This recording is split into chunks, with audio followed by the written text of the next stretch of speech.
Chandrababu సెక్యూరిటీలోని energy command కి dehydration అయింది. విజయవాడ అన్నా క్యాంటీన్ దగ్గర చంద్రబాబు మాట్లాడుతుండగా ఎనర్జీ కమాండో కింద పడబోయాడు. వెంటనే కమాండోను పక్కకు తీసుకెళ్లి అంబులెన్స్లో చికిత్స అందించారు. డీహైడ్రేషన్ వల్లే కళ్ళు తిరిగాయని చెప్తున్నారు వైద్యులు. ఆ వీడియో చూపిస్తాను, కానీ ఆ వీడియోలో అక్కడ ఉన్నటువంటి ఎనర్జీ కమాండో డెడికేషన్ని నిజంగా అప్రిషియేట్ చేయాలి. ఇక్కడ చూడండి, ఆ స్పెట్స్ పెట్టుకొని చంద్రబాబు పక్కనే నిల్చొని అక్కడి నుంచి తరలిస్తున్న వ్యక్తిని అప్పటి వరకే ఆ వీడియోలో సుమారుగా 30 సెకండ్స్ వరకు ఉంది ఆ వీడియో. సో చాలాసేపుగా చంద్రబాబు మాట్లాడుతున్నారు, ఆ లైవ్ టెలికాస్ట్ అవుతోంది, చాలా మీడియా ఛానల్స్ అక్కడే ఉన్నాయి.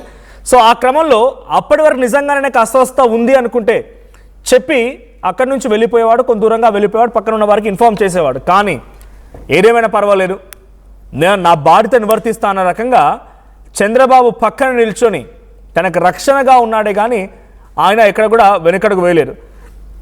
ఇక పూర్తిగా క్షీణించిపోయింది. ఇక కింద పడపోయేటువంటి సిచ్యువేషన్లో పడిపోతుండగా పక్కన కొంతమంది పట్టేసుకొని ఆయన అక్కడి నుంచి తరలించే ప్రయత్నం చేశారు. సో విజువల్ చూస్తున్నాం మనం. సో అక్కడ సర్కిల్లో కనిపించే వ్యక్తి ఆయన ఎనర్జీ కమాండో. విజయవాడ అన్నా క్యాంటీన్ దగ్గర ఈరోజు చంద్రబాబు మాట్లాడుతున్న క్రమంలో, ఆయన రోజు చంద్రబాబు బర్త్డే. సో ఆయన అక్కడికి వచ్చి ఏదో కార్యక్రమానికి హాజరై అక్కడ మాట్లాడుతున్న క్రమంలో ఎనర్జీ కమాండ్ వెనకాలే ఉన్నారు. చాలా తీవ్రమైన ఎండ కూడా, వేసవికాలం చాలా తీవ్రంగా ఎండలు కాస్తూ ఉన్నాయి.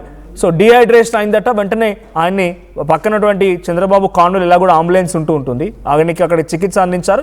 కొంత డీహైడ్రేషన్ అయిందని చెప్పి వైద్యులు చెప్పారు. సో దీనికి సంబంధించి మరిన్ని అప్డేట్స్ ప్రతినిధి ఏపీ ఇన్పుట్ ఎడిటర్ కృష్ణమోహన్ అందిస్తారు. కృష్ణమోహన్, సో ఎనర్జీ కమాండ్ చివరి వరకు అంటే ఆయన నిజంగానే ఇక్కడ డెడికేషన్ని మెచ్చుకోవాల్సింది. ఆయన ముందుగానే ఇన్ఫార్మ్ చేసి అక్కడ నుంచి ఎగ్జిట్ అయిపోవచ్చు, బట్ తన డ్యూటీని మాత్రం మర్చిపోలేదు. ఆయన చివరిగా నిమిషంలో, సెకండ్లో పడిపోతున్నటువంటి క్రమం వరకు కూడా నిల్చొని ఉన్నాడు, చుట్టూ కాపలా కాస్తూనే ఉన్నాడు. సో అలా కింద పడిపోతుండగా పక్కన వాళ్ళు పట్టేసుకొని అంబులెన్స్లోకి తీసుకెళ్లి చికిత్స అందించారు. సో ఏం జరిగింది, దీనిపైన ముఖ్యమంత్రి రియాక్షన్ ఏంటి? మనకు ఎన్ఎస్సీ కమాండ్స్ వాళ్ళ కమాండ్ వాళ్ళ వ్యవహార శైలి ఎలా ఉంటుంది, వాళ్ళ డ్యూటీ ఆఫ్ స్ట్రక్చర్ ఎలా ఉంటుందో మనకి తెలుసు. అయితే ఈరోజు చంద్రబాబు బర్త్డే సందర్భంగా అన్నా క్యాంటీన్కి రావడం, అక్కడ అక్కడి నుంచి మీడియాతో మాట్లాడే ప్రయత్నం జరుగుతుండగా సరిగా ఆయన ప్రసంగిస్తూనే ఉన్నారు. ఆయన మీడియాతో మాట్లాడుతున్న నేపథ్యంలో సడన్ గా ఆయన పక్కనే ఉన్న ఒక ఎనర్జీ కమాండ్ ఎండకి తట్టుకోలేక ఒకసారిగా కింద పడిపోయే పరిస్థితి. పక్కనే ఉన్న కలెక్టర్ అలాగే ముందుగా ఉన్న కొంత కమాండో టీమ్ ఆయన్ని గట్టిగా పట్టుకొని బయటికి తీసుకుని వచ్చారు. తర్వాత ఒకసారిగా చంద్రబాబు కూడా బాబు అని అంటే పడిపోతున్న వ్యక్తిని ఈయన కూడా ఆపే ప్రయత్నం కూడా చేశారు చంద్రబాబు కూడా. సో ఇమీడియట్ గా అక్కడ ఆ కాన్వాయ్ లో ఉన్న అంబులెన్స్ లో కూర్చోబెట్టిన తర్వాత ఆయనకి డీహైడ్రేషన్ అయింది. వేరే ఇష్యూస్ ఏం లేవు, ఎండకి డీహైడ్రేషన్ అయింది అని చెప్పారు. తర్వాత ఇంకా రెగ్యులర్ యాక్టివిటీలోకి ముఖ్యమంత్రి వెళ్ళిపోయారు. అయితే ఒక్కసారిగా ఎనర్జీ కమాండ్ అక్కడ పడిపోయే ప్రయత్నం కొంత ఒక 2-3 నిమిషాలు అందరినీ షాక్ గురైంది. అంటే అతనికి హెల్త్ బాగలేకపోతే కొంత ముందుగానే చెప్తారు, ఎవరికైనా కొంత ఉన్నప్పుడు వాళ్ళు డ్యూటీ చేంజ్ చేసుకుంటారు, ఆ ప్లేస్ లోకి వేరే అధికారి వచ్చి ఉంటారు. కానీ అక్కడ ఆ ఎండకి అంతసేపు ఉండలేకపోవడం ఒకటి, లేదు ముందు నుంచి ఆయనకి కొంత ఎక్కడో ఆరోగ్య సమస్య ఉండింది, 1-2 రోజుల ముందు నుంచి కూడా కొంత. కానీ అతను విధి నిర్వహణలో ఎక్కడ అలసత్వం చేసే ప్రయత్నం చేయలేదు. తను సీరియస్ గానే కమిటెడ్ గా ఉద్యోగం ప్రయత్నం చేశారు. ఎండకి కొంత ఒక్కసారిగా తనకి తలగా తిరిగినట్టయింది. వెంటనే అంబులెన్స్ లో అంటే సీఎం కాన్వాయ్ లో ఉన్న అంబులెన్స్ లోకి తీసుకెళ్లారు. అక్కడ కొంత ప్రక్రియను చూశారు. ఆయన అంతా ఓకే అని చెప్పిన తర్వాత చంద్రబాబు ప్రసంగాన్ని కూడా కంటిన్యూ చేశారు.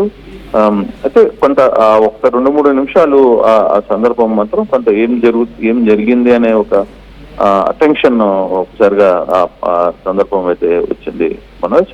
బట్ అతనికి ఏమీ అపాయం జరగలేదు. అతనికి కేవలం డిహైడ్రేషన్ వల్ల కొంత అనారోగ్యానికి గురయ్యారు.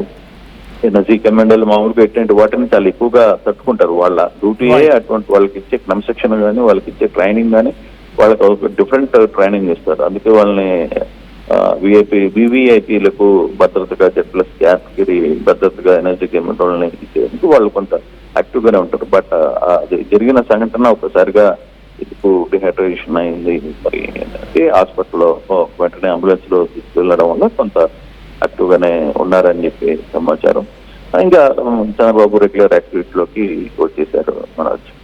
Right, thank you Krishnamohan. So మొత్తంగా ఎన్ఎస్జీ కమాండ్ ఆయన ఆ వీడియోలో కుప్పకూలిపోవడం మనం విజువల్లో చూస్తున్నాం. సో చంద్రబాబు పక్కన ఉన్నటువంటి రక్షణ సిబ్బంది ఎన్ఎస్జీ కమాండ్ చాలా కీలకం. సో డిహైడ్రేషన్ కారణంగానే ఆయన అలా పడిపోయాడు, వెంటనే చికిత్స అందించారు, మళ్ళీ తిరిగి ఆయన సెటిలైట్ అయిపోయినట్టు కూడా తెలుస్తోంది. ఏదేమైనా అప్పటి వరకు చివరి క్షణం వరకు కూడా తన డెడికేషన్ని, తన డ్యూటీని వర్తించిన ఎన్ఎస్జీ కమాండ్ పైన ప్రశంసలు వినిపిస్తూ ఉన్నాయి. సో స్పాట్లోనే అక్కడ పక్కనే అంబులెన్స్ ఉంది కాబట్టి తీసుకెళ్లి చికిత్స అందించి మళ్ళీ ఆయన్ని బయటికి తీసుకురావడం జరిగింది.